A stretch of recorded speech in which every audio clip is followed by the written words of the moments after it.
This is a podcast about one woman's mission to help entrepreneurs and business owners write better business books. Each week, we tackle your writing excuses, because there are excuses too, and help you beat the blank page of doom so that you can write the book that'll grow your life and your business. Now here's your host, Vicky Fraser. Hello. And welcome to episode 280 of... No? It's 280. Hello and welcome to episode 280 of... I was going to say the Moxie Books podcast then. Technically that's what it is. So. The 1000 Authors Show. I am Vicky Quinn Fraser and this is my husband... Joe. Hello. Hello. We're both very tired today. Why are we tired? Well, I, last night, performed as the Corpse Bride on trapeze at Ludlow Pride's Halloween Cabaret with all of my good friends from Pure Studios at Ludlow Brewery. And you came to watch, didn't you? Yes, I did. Did you enjoy? It was really good. It was a good night out. It was a good night out. I am, however, not accustomed to driving around at midnight. No, on a Sunday. On a Sunday, on a school night. Yes. Knackered. Yes, same. And I was not very well last night or this morning, so I have been mostly sleeping all day. Today has been a bit of a no-score draw. It has. And I did a good thing and decided I was just going to take the day off. I think that's a great idea. Yeah. It's much better than, trying to achieve and not achieving and being really upset about it and frustrated. It's much better to just go, you know what, today's not going to work. Yep, for sure. And just accepting that. Yeah. I like and it. Then I went out for a walk just because the sky looked really nice. And I saw in the sky a dragon dancing, an eagle swooping, a whale with a bright orange eye, and a rampaging beaver. And it was great. Yeah. They were clouds, right? Yeah. Joe, what are you reading this week? I'm reading Lord of the Silver Bow by David Gemmell. Is it good? Yeah, I really like it. It's kind of historical novel, very... Historical fiction, very fiction-y. Embellished all over the place. But loosely based on Odysseus, is it? Well, no, Odysseus is one of the characters in the book. Oh, okay, cool. But yeah, there's quite a lot of his life in it, and he's basically a bit of a bullshitter, and he's known for it, but he's very welcome around the campfire because he just spins good yarns. Well, storytellers, man. Storytellers are never, ever going to be unwanted. Storytellers, I don't know, on Ash Amberger's Meat and Hair creative writing email list, which you should totally join, by the way, and the link is in the show notes for that. I will pop it in. It's just a free daily newsletter, and she sends creative writing tips. But she's convinced that creative writers are going to be the next, tech bros, millionaires, kind of, they're just going to be incredibly sought after. I mean, good storytellers have always been incredibly sought after. Yeah. So, yeah. Anyway. What are you reading? I am reading, as always, 2 books. I am reading Telling True Stories by Mark Kramer and Wendy Call. They've edited it, and it's an anthology of kind of short essays by all kinds of different writers, non-fiction writers. Okay. So it's all about little essays about writing non-fiction and different types of non-fiction. So there's essays about narrative journalism, there's essays about memoir, narrative non-fiction, how to find ideas, how to research, all that kind of thing. Cool. It's really great. I've dipped in and out of it before, but I've never sat and read the whole thing. But doing my MA, I'm back into it again because I want to read it properly. Cool. It's very good. Nice. And the other book I'm reading, I'm just finishing off Play by Stuart Brown, and I'm going to refer to that in a bit as well. And it's... Stuart Brown, MD. MD, sorry. And sorry, Stu. It's how it shapes the brain, opens the imagination, and invigorates the soul. And it's all about why play is absolutely crucial to not becoming a serial killer. Okay, cool. Yeah. And also, solving problems and generally living a lovely life. A slightly nicer life. Yeah. Okay. So, yeah. And this week at the Dingle, we've had Halloween. We have had Halloween. We have had a pumpkin on the end of the wall outside. Yep. We have had naughty dogs. Oh, jeez. One of the. So we've got a village WhatsApp group, and one of the neighbours who lives 10-minute walk away, because we're very rural, posted, has anyone seen my dog? She just ran off. And last time she ran off, I did actually find her because she just was bouncing around outside my office around our window. garden, yeah. And I was like, oh, hello, Lara. And I kind of took her back. And today I did not see her bouncing around. So I didn't really think much of it. Went to the loo, opened our back door, and there was the dog who had broken into our house and stolen a cake off the kitchen counter. That is a bad dog. Thank God it wasn't a chocolate cake. But it was extremely sugary, and I was just like, you need to keep an eye on that dog this evening because she's a Labrador, so she's basically a walking dustbin. But yeah, she also liked the cat food, so she's going to be fun tonight, I should think. And we fixed the terrifying hole in the floor. We now have a floor in a hallway that leads to what will hopefully become our bathroom. Yes. So there's not just a terrifying plunge to the ground floor. Yeah. When you walk down that way now. Yeah. I mean, you can when you open the door into what's going to be the bathroom, there is still a terrifying plunge out of that door because we've left a hole because we thought it would be fun. Yeah. Somebody really should shorten the door so that we can put a board down. Somebody should. But last time you tried that, somebody had put nails in the bottom of the door. Yes. So you couldn't just cut it. Really bloody dull. Joe's going to write a blog post about the floor building. Yes. The floor structure building. Been quite a thing. So look out for that, floor fans. And we will come on to today's podcast topic in a moment, which is Initiative Takes Effort, which is inspired by an email Seth Godin wrote back in July 2021. Hi, Seth. But we'll come back to that in a moment because I have been doing a thing where I read out something that I've been working on for my MA and then just explaining why I have been in writing. a thoroughly prepared manner. It's just here, right in front of Vicky's eyes, for her to read once she has made this 53-click sequence that makes it appear. Okay, so I am going to read a bit of this, and it is cool. I'm going to read it, and then I'm going to explain what the exercise was. Okay. So I called it Sticky Floors and Shotguns. Sweaty and exhilarated and exhausted, we sprawled on the back seat of Sam's big sister's car, proudly sporting our new band T-shirts. It's compulsory, I think, to attend a gig and then queue up afterwards at the merch table to claim your souvenir.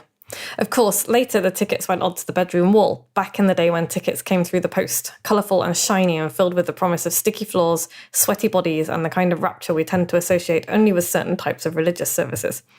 But right now, in those claustrophobic post-gig moments, we had the T-shirt. We had the programme, and we had the Wonder Stuff CD playing on the radio. No matter that we'd just heard them all live, we could not get enough of them. I didn't want that night to end ever. It was April the 8th, 1994, and I was 15 years old. Dressed in my uniform of purple Doc Martens, thick tights, tie-dyed miniskirt, multiple ear piercings and baggy T-shirt, my whole world was magic and music was everything. The Wonder Stuff had come to Kettering Arena to play for me.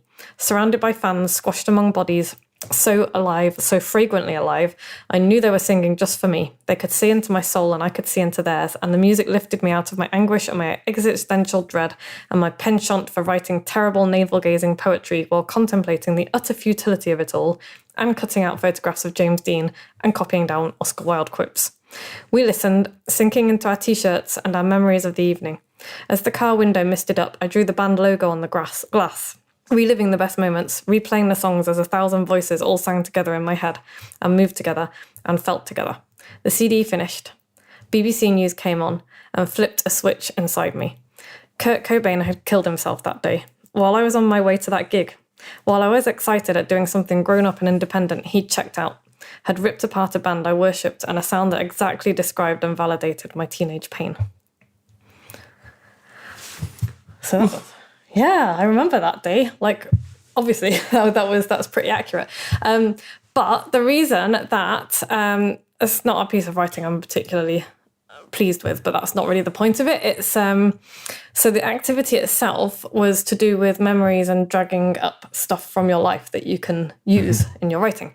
And so what we had to do was draw up a timeline of our lives, marking out dates that have significance for you and turning points that you remember. So I've done that. I've got a kind of timeline because I have actually a really sketchy memory of my childhood.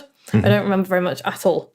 And I have a sketchy memory of a lot of stuff until I just don't have a very good memory for reasons So I've done that, but once I sat down and actually started thinking about it, stuff came back, so memories triggered other memories, which is why this is a really useful exercise.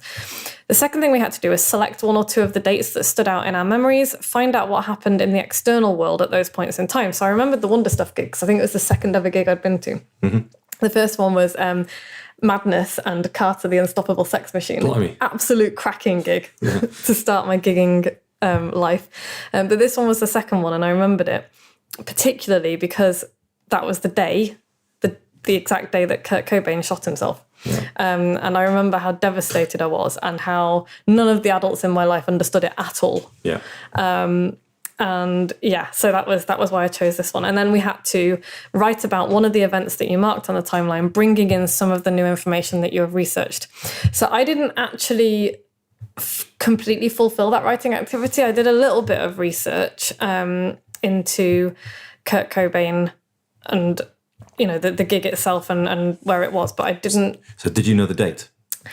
I didn't know the date, no. So I suppose I did do the research. You had to research something. So if you're thinking that you want to do more creative writing, you want to write better, then this is a really good activity to do. Even if the only thing you do is draw up a timeline marking out significant dates to you, that's super useful because it will spark all sorts of memories that you thought you had totally forgotten. Some good, some bad. It's a bit of a risky one. But yeah, you can, and then to kind of enrich your writing, going out and having a look at what happened in the external world at that time is really useful because it means that you can create a microcosm of what was going on in your world against the backdrop of what was going on, you know, out in the outside world. And there's going to be so many of these stories about, you know, 2020 as a whole. It's like all of the people's little stories, you know, set at the backdrop of enormous world-changing things. Yeah. So it's a really interesting way. I would suggest steer clear of writing too much about pandemic stuff now, just because it's being, especially if you want to publish it, because it's being done to death at the moment. So that's not to say that you shouldn't do it, but I think it's more interesting to reach back and look a little bit further back, write about stuff with the benefit of hindsight. Yeah. So that is my creative writing tip for the day. Nice.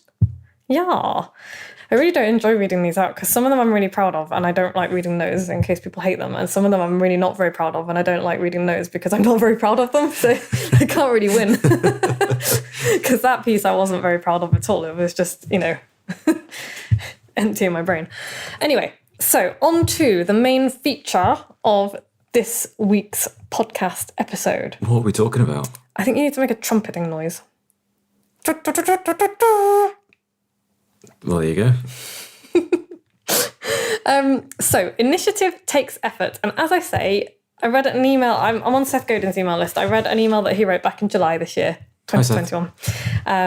And he wrote about initiative taking effort. And so it got me thinking about writing and about why I do what I do, which, in case this is the first episode you've ever listened to, I am a book coach and writing teacher. I teach people to write better, but mostly I help people write their books.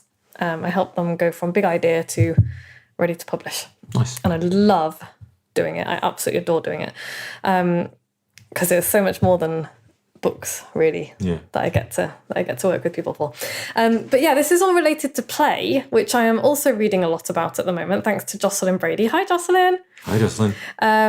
Because I'm reading this book, Play, by Dr. Stuart Brown. And the reason that I think it's really related to play, this kind of taking initiative thing, is that it takes a lot of effort, right, to take the initiative and decide to do something. Mm-hmm. It's really easy to sit there and go, I quite fancy doing this, and then do nothing about it.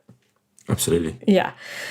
But we learn that. And also I think we, you know, as you get older, you get busier and tireder as well. But we learn not to do that. And if you look at kids, like, they just start doing stuff, don't they? Yeah. Like, they'll just throw themselves into it. Yeah, and they'll just be like, and they'll be sitting there, and then they'll just go, you know what? I am going to turn that box into a robot. And I'll just go and do it. And they might go and say, can I have some scissors? Or, you know, Mommy, can you come and cut stuff with a sharp knife? But they won't be like, I'm going to do that. I'm going to do that in a few days' time. Yeah, they'll be like, they'll just get up and they'll do it. And I love that. And so, okay, there are, real life constraints that stop us from doing that kind of thing sometimes. But we really struggle to just, go and do stuff without somebody kicking us. Take the first step. Yeah. And it's really hard. It's hard work to, we've talked about this before, like that first step being the hardest. The hardest part is showing up. By far, the hardest part is showing up. And so there's a bunch of stuff that you can do to make it easier. And we've talked about that a lot before as well. We'll do habits again at some point, I think, because it's been a while, because I've learned more since then. But yeah, it's really hard to take our own initiative to do stuff. I mean, momentum is a thing, isn't it? If your life is, if your life normally doesn't involve doing this thing, whatever it may be, then, it's quite likely that tomorrow is not going to include doing that thing either. Yeah. So it's very easy to just sort of maintain where you are. Yeah, and you have to create space for it in your life.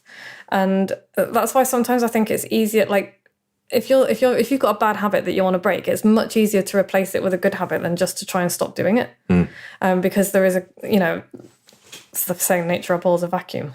And, something is going to fill that space, which is why I think there's so much cross addiction. When people give up one thing, they'll, quite often. Yeah, they stop drinking and start gambling, or they stop smoking and start which is why doing something else. Sobriety is an all-encompassing thing. It's not just, it's not just one thing or the other usually for most people.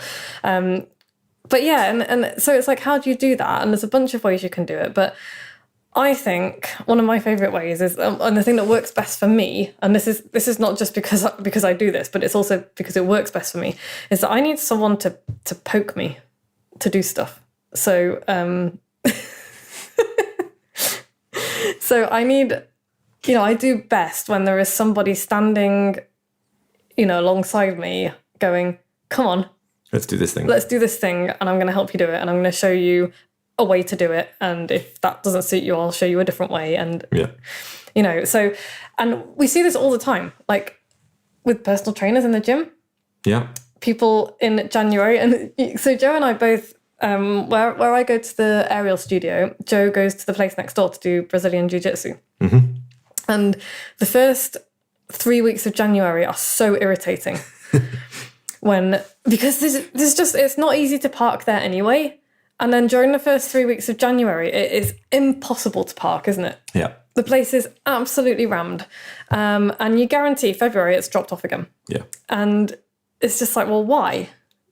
Because that's what people do. They're like, I'm going to fix my entire life in the first, I'm just going to fix my entire life. In this miserable month of January, I'm going to sort it out. Yeah, and there are many, many, many, many reasons why that kind of thing doesn't work. But I do think that one of them is just, if you're going to go to the gym, it's much easier to go if you've got a personal trainer waiting for you.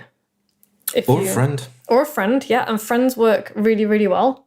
And like, I used to run, and my biggest struggle always was getting out the front door. I know, you used to bully me into going for a run with you.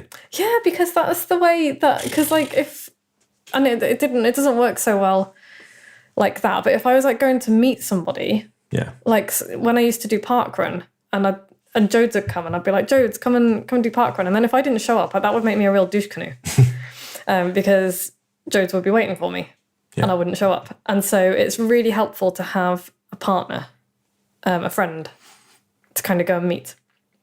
Which is why, I can be like, oh yeah, Wednesday afternoons are going to be my day to go and train at the studio. But sometimes I really struggle with that, because if it's just going to be you. If it's just, well, it's never just me because safety, but if I'm just like, oh, nobody's relying on me, but if somebody else is like, oh, I want to go and train this afternoon, and nobody else can make it, and I've already said I'd go, that's when I'm like, oh, I have to go now. Yeah. So, but that hardly ever happens because there's always somebody there in the afternoon, which is why I will try and book a private lesson. Because it forces you. Because it forces me, because I've paid for it then. Other people's engagement and commitment and money and all the rest of it, and suddenly you're going and doing the thing. Exactly. And it's the same with like anything, because it's like, I could have taught myself to play the guitar, but I wasn't gonna. Apart from anything else, it's like, I don't know where to start, and I would just end up doing chords. And so I got a guitar teacher. Hi, Joe. Hi, Joe. And he was great because, yes, of course, he taught me all the basics the stuff that I could have learned anywhere. But what he also did was set me homework exercises, which is a bit like this creative writing course. And he would be like, okay, so here, go and listen to this soundtrack, and you can get like instrumental backtracks on YouTube. Go and listen to this, and then just put together, like make stuff up, play with the guitar strings and see which notes fit and which notes don't fit and what the rhythm is. And that's something that I would never have done if somebody hadn't told me to do it. Yeah.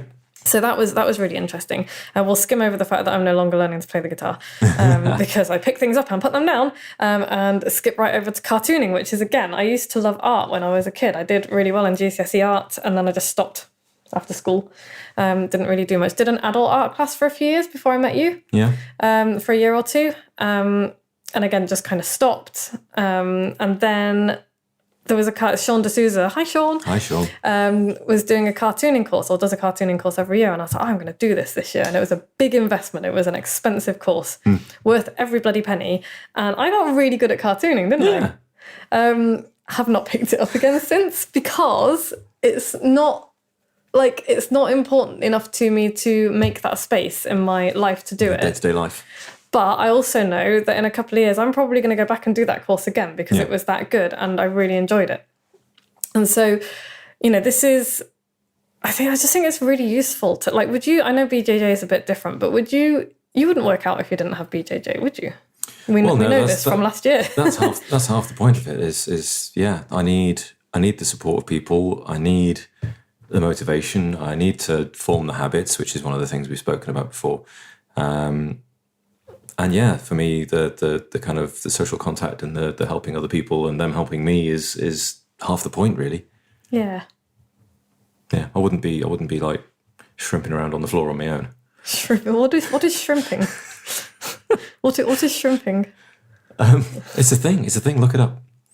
I could demonstrate, but this is a podcast. I would like you to describe it using words.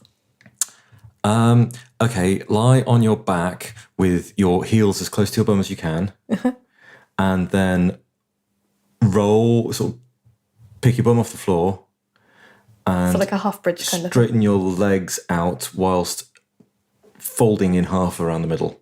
So push your backside as far away off the centre line as you can. Why? Because it makes space. It makes space. When somebody is squashing you and generally trying to pull your head off and hurt you, you can shrimp your hips away from them and you make space between you and them by doing so. To what purpose? Stopping them pulling your head off. Okay. Cool. So I would demonstrate, but it's dark in here and we're not running the video. No. We're not running the video because I'm tired and I look like a haystack. It is also dark. Yeah, it's like 5:30 p.m. and it's dark. Clocks have gone back. Fuck. We're Forward, so British, we're going to complain about the weather now. Oh, it's been so windy. Yeah, trees down, all kinds of things. Have you been through the woods? No, I don't know if any of our trees are down. I think we're going to have a tree down. We're going to have a look. Yeah. Not now, 'cause it's dark. Wood for the woodshed. Yeah. So yes, all of those things that we could do on our own, because it's entirely possible to do most things on your own, unless it's like a team sport or whatever. Mm-hmm. It's difficult to play tennis on your own. But you don't have to like have anyone to do these things. I could look up, how to learn to play the harmonica on the internet. But ultimately, I'm going to do much. I used to do yoga. I did yoga for years and years. I could now do yoga every morning if I wanted to, because I remember enough of it to do that. But there's no way. And so I do yoga with Adrian every morning. And I don't pay for it, but it's a thing that is in my diary. And she does these daily videos. Well, she's got thousands of them. She's amazing. I love her stuff. And so, yeah, I just pick one in the morning, or she's got this calendar. And that is, I'm just dropping interactive calendar as an Easter egg into this podcast. Keep an eye out for that. I have something brewing, free resource for you. But yeah, she has this calendar, and I am picking a yoga practice off it every day to do. I'm going to do one, in fact, after this podcast. Finished recording. So yeah, and the same is for you. It's like, you're listening to this podcast and maybe thinking you're going to write a book, because that is what I do, and presumably at least you've thought about it, or why you're listening. Or maybe you just like our banter. I don't know. It's entirely possible. Yep. But you could absolutely sit down and write a book on your own. Lots of people do. Mm-hmm. But most people don't, and most people won't, because it's a really big, hard thing. It is in the category of hard things. It's like, I'm going to climb Mount Everest. I am going to climb El Capitan. I am going to write a book. Hard things to do. Hard things to do. And doing it on your own is possible, but why would you? And so, yeah, of course, I'm going to talk about writing coaches because that's what I do. I absolutely love working with people to write their books. It is one of my favourite things, like working with clients one-on-one, and the Weird and Wonderful Book Society has been such a fantastic experience this year. It's just been amazing. But there's lots of other ways you can do it as well. You know, you can find a writing group, writing community. Even though writing is a solitary activity, it doesn't have to be done alone. So writing in community, you know, get together online. And I offer that as well for low cost is Team Moxie and the Power Hours. We meet twice a day. Well, you don't have to meet twice a day. There are 2 sessions per day, Monday to Friday, and you can come and join any or all of them. Some people do most of them. So people just drop in a couple of times a week. Get a lot of stuff done. Get a lot of stuff done, yeah. And it's just the power of being in a group of people and making a commitment, I'm going to do this thing in this hour, and then doing it is really, really powerful thing. You know, you can pay for stuff like this. You can find free groups. There's all sorts of stuff that you can do. There are mentors, there are coaches, but we don't have to do this stuff alone. And what is the proverb? If you want to go fast, go alone. If you want to go far, go together. All right. Yeah. I'm going to say, in fact, I can pause it and check because I don't want to be a canoe. Yeah, no idea where that proverb comes from. Sounds like one of those things that was kind of made up. You'll often see it quoted as like African proverb, which in itself is ridiculous because Africa is a massive place filled with many different types of people. Much culture of various types. But having just had a very quick Google in that pause, it just seems like pages and pages of white people saying this is an African proverb. So let's take that with a pinch of salt. Either way, it kind of makes sense. And there is value in going fast sometimes, but there is also value in going far and deeper and richer and getting stuff done in a different way. So yeah, I would suggest if you want to write a book, don't do it alone. Apart from anything else, if you've got people to help you out and bounce ideas off of, your book will be better for it. Yeah, absolutely. 100%. So what is the takeaway this week? Hire Vicky as your book coach. I think. Is that it? The takeaway is find... Honestly, if you want to learn something, find somebody to help you. Yeah. If you want to do something, find somebody to help you. If you've got the budget for it and you would like to work one-on-one to get your book from idea to published, then I am looking for a private coaching client to do my 6-month private coaching program. I'd love to take somebody on before Christmas. I've got one space that's not false scarcity. I'm working with another person at the moment, and I'm only work with a maximum of 2 people because it's just too intense for me to work with more than 2 people at a time. But yeah, if you're thinking I would like to have my book done before the middle of next year, then I will get you there. That's how you do it. Like that is, I will get you there.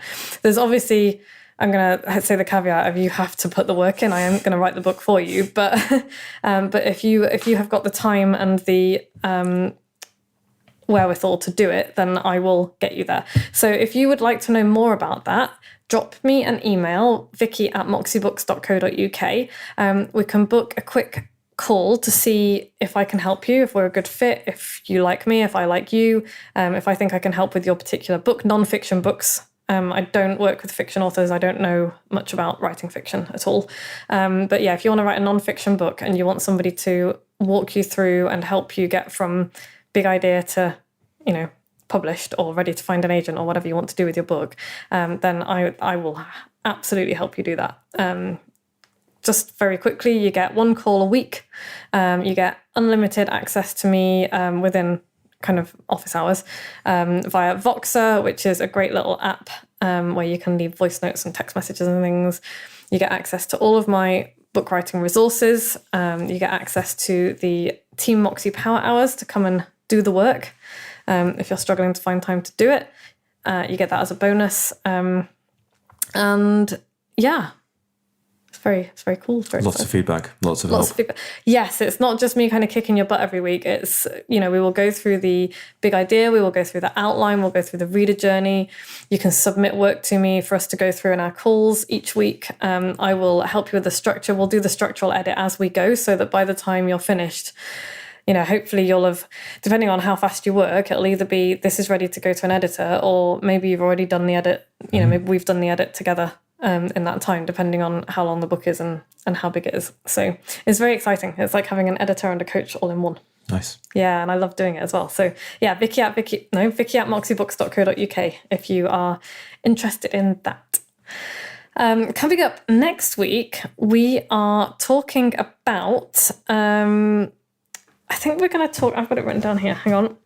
Telling lies to get to the truth. Nice. Yes, I'm going to write that there before I forget.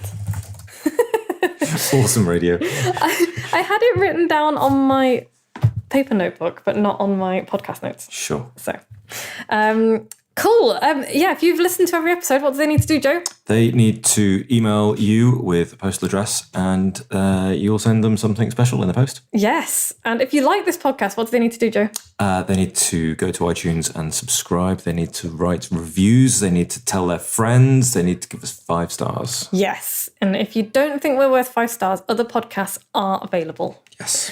Or share it. Yeah, tell people. Send people to moxiebooks.co.uk/podcast. Thank you to Podfly, as always, for editing out my nonsense.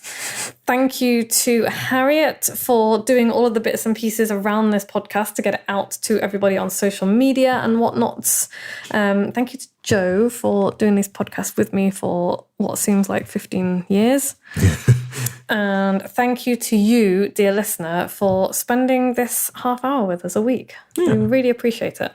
Because without you, there'd be no point. We'd just be screaming into the void. Just talking gently into a microphone in the dark. Yes. Just to hear the sounds of our own voices. Very sad. I don't really like the sound of my own voice. So. Right. Wrap it up. Thank you so much, everybody. We'll be back same time next week. Bye. Bye. Thanks for listening. You can find links and show notes on the website at moxiebooks.co.uk/podcast, where you can also sign up for the best daily emails in the multiverse and find loads of free resources to help you write your book. We'll be back the same time next week with more tales from the book writing trenches and the latest on what the tiny sheeps have been up to.